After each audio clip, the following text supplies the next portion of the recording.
Salam alaikum.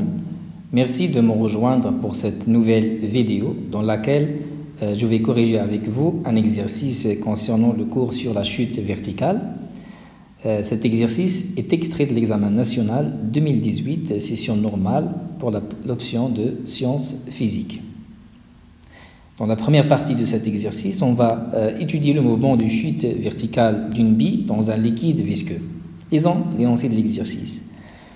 Afin de déterminer quelques caractéristiques du mouvement de chute d'une bille dans un liquide visqueux, on réalise l'expérience suivante. Alors, on remplit une éprouvette graduée par un liquide visqueux et transparent. Donc, un liquide visqueux ou un liquide lésige. Donc, c'est un liquide qui est épais et qui s'écoule avec difficulté. Donc, la masse volumique de ce liquide est ρ. Ensuite, on va libérer sans vitesse initiale dans ce liquide une bille de masse m égale à 2 fois 10 à la puissance moins 2 kg. D'accord? Donc, on libère cette bille dans ce liquide. Le volume de cette bille, c'est V, et elle a un centre d'inertie G. On va étudier le mouvement du centre d'inertie de cette bille dans un repère J lié à un référentiel terrestre considéré bien sûr comme galiléen pour pouvoir appliquer la deuxième loi de Newton. La position instantanée du centre d'inertie G est repérée par, ou bien sûr, un axe vertical OY que vous voyez ici, donc qui est bien sûr dirigé vers le bas. On considère que la position de G à l'instant t égale à 0 est confondue avec l'origine de l'axe OY. Donc ça veut dire qu'à l'instant t égale à 0, le centre d'inertie G de la bille est confondu avec l'origine de cet axe OY. Et on considère que la poussée d'Archimède F n'est pas négligeable devant les autres forces. Donc dans cet exercice, on va considérer toutes les forces qui s'exercent sur la bille lorsqu'il est donc en mouvement dans le liquide. La force de frottement fluide est modélisée par cette force-là. Donc bien sûr, lorsqu'on donne l'expression vectorielle de la force, ça veut dire que ce que vous voyez ici, c'est l'intensité de cette force-là. D'accord? Et bien sûr, puisque nous avons ici un signe moins, on sait déjà que lorsqu'on va représenter cette force-là, donc elle a un sens qui est opposé au sens de OY ou bien OJ. D'accord? Donc VG ici, c'est le vecteur vitesse instantanée du centre d'inertie G, et K, donc c'est une constante positive.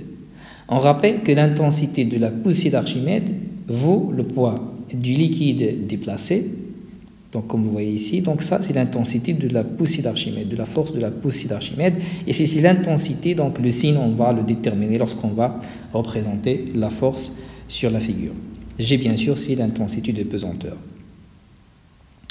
Avec une caméra numérique et un logiciel adapté, on obtient, après traitement des données expérimentales, la courbe des variations de la vitesse instantanée du centre d'inertie de la bille en fonction du temps, comme vous voyez sur la figure 2.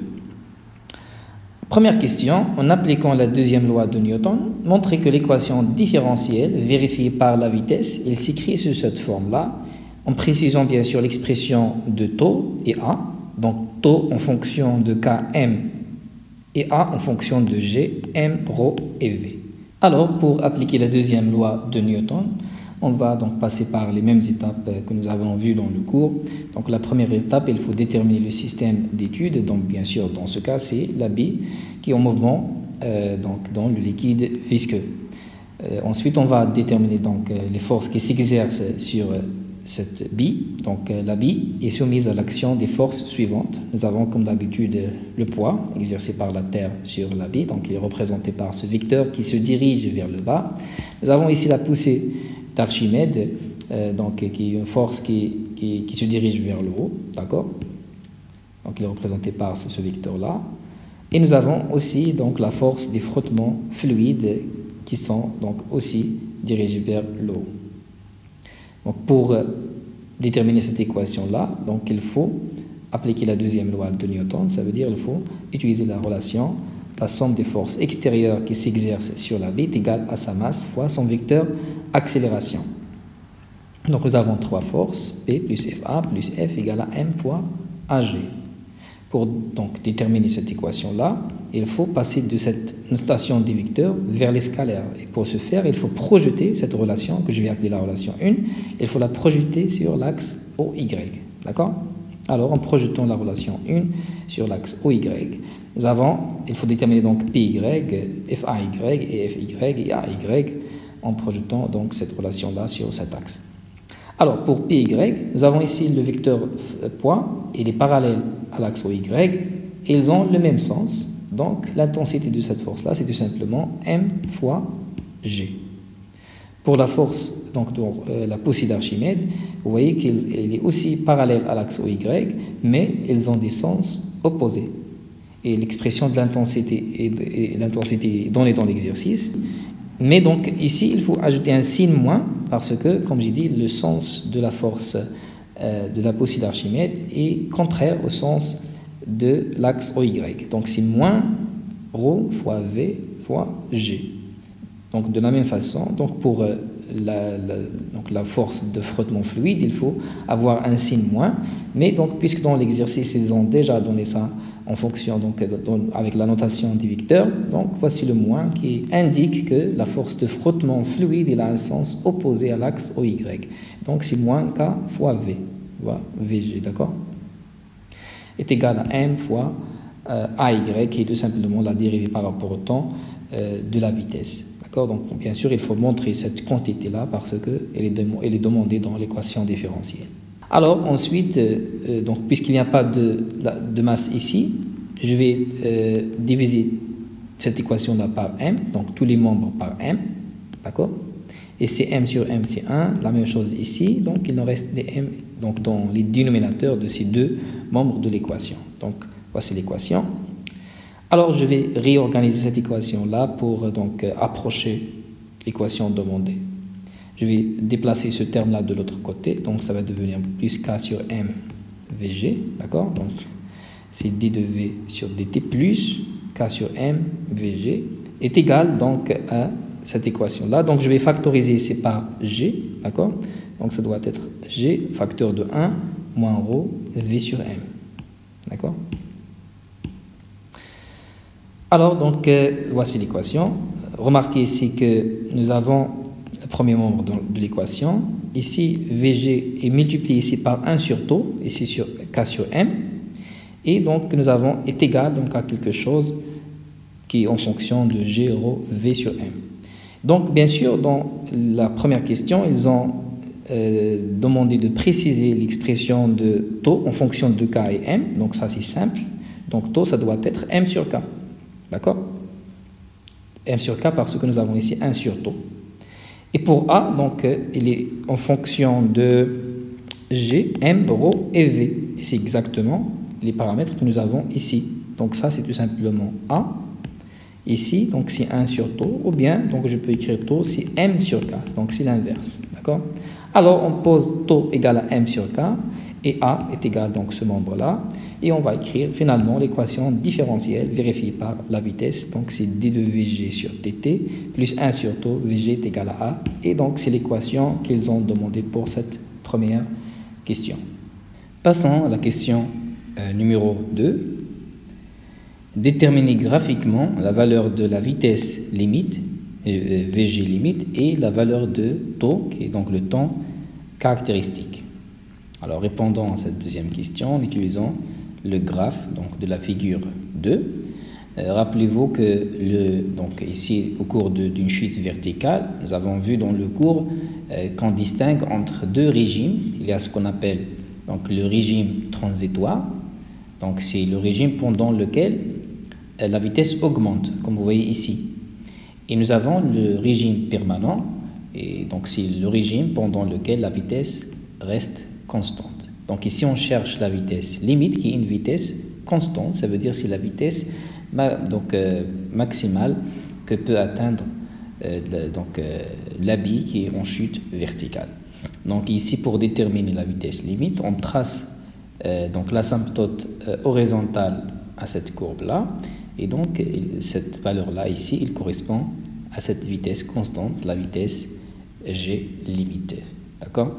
Donc ici, bien sûr, comme vous voyez, c'est 0,5 mètres par seconde. Donc on peut dire que graphiquement, on trouve que la valeur de VG limite est égale à 0,5 mètres par seconde. Pour le temps caractéristique taux, donc nous avons vu aussi dans le cours comment l'extraire à partir donc de ce genre de graphe. Ici nous avons la tangente AT égale à 0, la tangente donc à cette courbe là AT égale à 0. Donc l'intersection de cette tangente là avec l'asymptote horizontale et donc la projection sur l'axe des temps nous donne ce temps caractéristique taux. D'accord? Donc voici la projection qui nous donne taux. Donc ici c'est 36, ici c'est 72, ça veut dire qu'ici donc taux est égal à 54 millisecondes. Donc il faut faire attention avec les unités.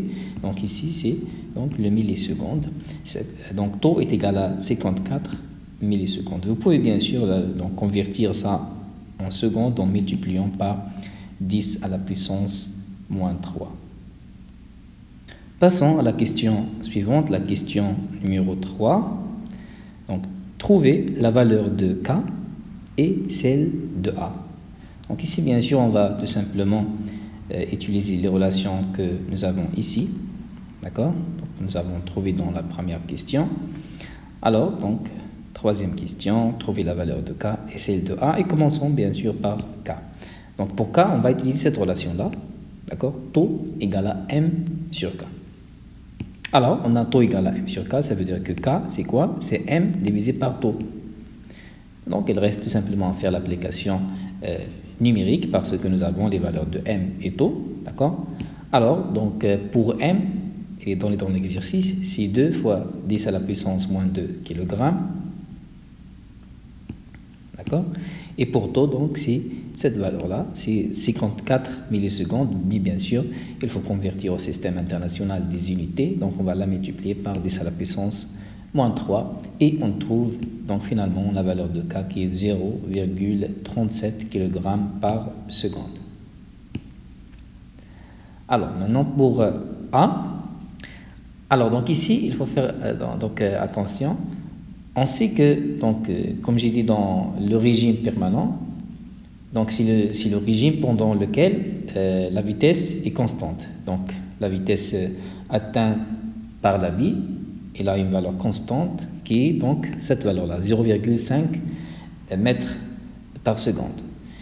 Et dans ce régime, nous avons donc on va utiliser cette équation-là, l'équation différentielle vérifiée par la vitesse, mais dans le régime permanent, il faut remplacer donc la vitesse que nous avons ici par la vitesse limite. D'accord? Donc c'est ce que je vais faire ici. Dans le régime permanent, nous avons cette équation-là, l'équation différentielle vérifiée par la vitesse limite. Ok? Puisque donc cette vitesse limite est constante, comme vous voyez ici, donc il ne change pas, on sait que la dérivée d'une constante, c'est 0. Ça veut dire quoi? Ça veut dire que ce membre-là de l'équation différentielle est égal à 0. La dérivée d'une constante, c'est 0. D'accord? Puisque VG limite est une constante, donc D de V sur dt égale à 0. Donc il nous reste ça. On va l'utiliser pour calculer donc la valeur de A parce que nous avons la valeur de VG limite. D'accord? Alors donc ici bien sûr il reste à faire tout simplement l'application numérique. Nous avons A est égal la valeur de VG limite c'est 0,5 mètres par seconde. D'accord?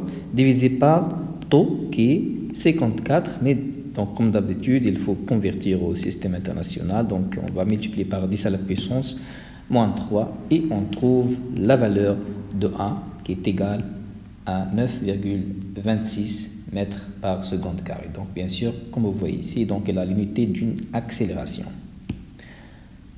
Donc, voici la réponse à la troisième question de cet exercice.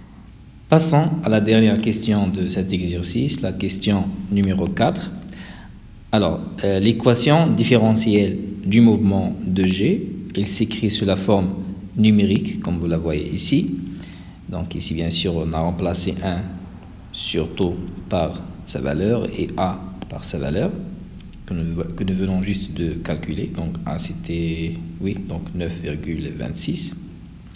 Donc vous voyez, parfois vous avez déjà la réponse dans les questions ultérieures, d'accord? Alors, en utilisant la méthode d'Euler et les données du tableau suivant, donc ce tableau-là, calculez la valeur approchée de A3 et celle de V4. Alors, donc on va commencer par la valeur de A3, on va déterminer la valeur de A3. Et pour donc ce faire, on va utiliser cette équation-là. Donc on sait que la dérivée par rapport au temps de la vitesse, c'est tout simplement l'accélération, d'accord? Et donc on va utiliser cette forme numérique de l'équation différentielle, d'accord? Donc nous avons l'accélération égale 9,26 moins 18,52 fois VG, d'accord? Donc ce qu'on cherche, c'est A3. Donc ça veut dire A3 qui correspond à cet instant-là. Donc on va considérer l'instant où t égale à 0,015 secondes. Donc à cet instant-là, nous avons A3, d'accord? Donc A3 est égal à cette expression-là en remplaçant aussi V par V3. Parce que donc A3, ici nous avons par exemple T3, et bien sûr cette valeur-là de V correspond à A3, c'est V3, d'accord? Donc on doit remplacer V par V3. Et bien sûr, d'après le tableau, on peut dire tout simplement que V3 c'est 0,126 mètres par seconde. On va donc faire l'application numérique en remplaçant V3 par sa valeur. Donc 9,26 moins 18,52 fois donc V3 qui est donc 0,126 mètres par seconde. Et on trouve finalement la valeur de A3 qui est donc 6,93 mètres par seconde carré. Donc voici la valeur de A3. Passons directement ensuite pour déterminer la valeur de V4, d'accord, en utilisant la méthode d'Euler, d'accord. Donc selon la méthode d'Euler, nous avons cette relation-là. Donc la vitesse à un instant I plus 1 est égale à l'accélération à l'instant I fois delta t qui est le pas de calcul plus V, donc la vitesse à l'instant I.